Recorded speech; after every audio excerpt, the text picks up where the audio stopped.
கருவாடை எப்படி சுத்தம் பண்ணலாம் அப்படின்றத பார்க்கலாம். நான் வந்து நெத்திலி கருவாடு எடுத்திருக்கேன் க்ளீன் பண்ணுறதுக்காக. இப்போ நெத்திலி கருவாடோட தலையும் அதுக்கு கீழே இந்த கழுத்து இடத்துல ஒரு கருப்பாக ஒன்று இருக்கும், அதோட சேர்த்து எடுக்கணும். இந்த கருப்பாக ஒரு இடம் இருக்குது பார்த்திங்களா, அதை எடுத்தால் தான் கருவாடு வந்து கசப்பு இல்லாமல் இருக்கும். அதோட சேர்த்து தான் கருவாடை எடுக்கணும். இப்படி இருக்கும்.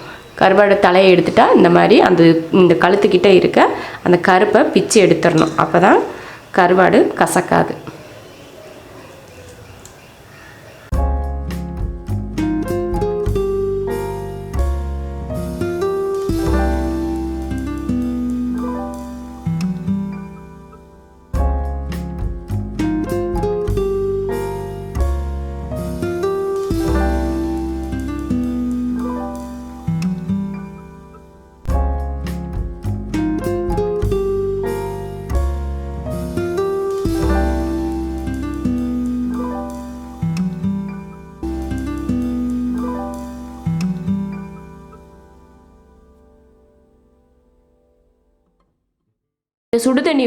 இந்த சுடுதண்ணியில் 2 நிமிஷம் இல்லைன்னா 3 நிமிஷம் வரைக்கும் அந்த கருவாடு ஊறட்டும். அதுக்கப்புறமா எடுத்து க்ளீன் பண்ணால் சூப்பராக க்ளீன் ஆயிரும். அதில் இருக்க மணல் எல்லாமே வெளியில் வந்துடும். அதனால தான் அந்த மணல் எல்லாம் வெளியில் வர்றதுக்காக தான் சுடுதண்ணியில் போடுறோம்.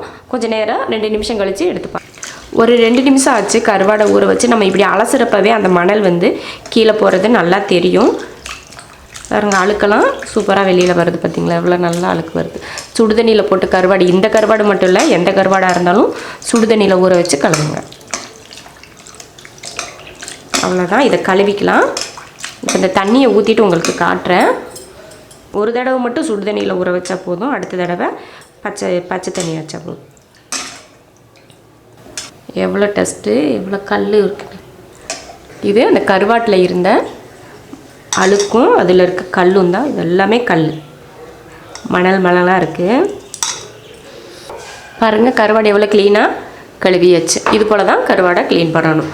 இப்போ இந்த கருவாடை வறுத்துடலாம். 2 ஸ்பூன் எண்ணெய் ஊற்றிருக்கேன்.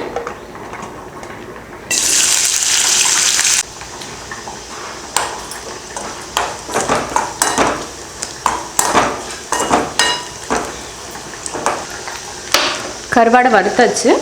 இதில் மேலாப்பில் உப்பு தூக்கலாம். நெத்திலி கருவாடில் உப்பு இருக்காது. கொஞ்சம் உப்பு, கொஞ்சம் மிளகாத்தூள்.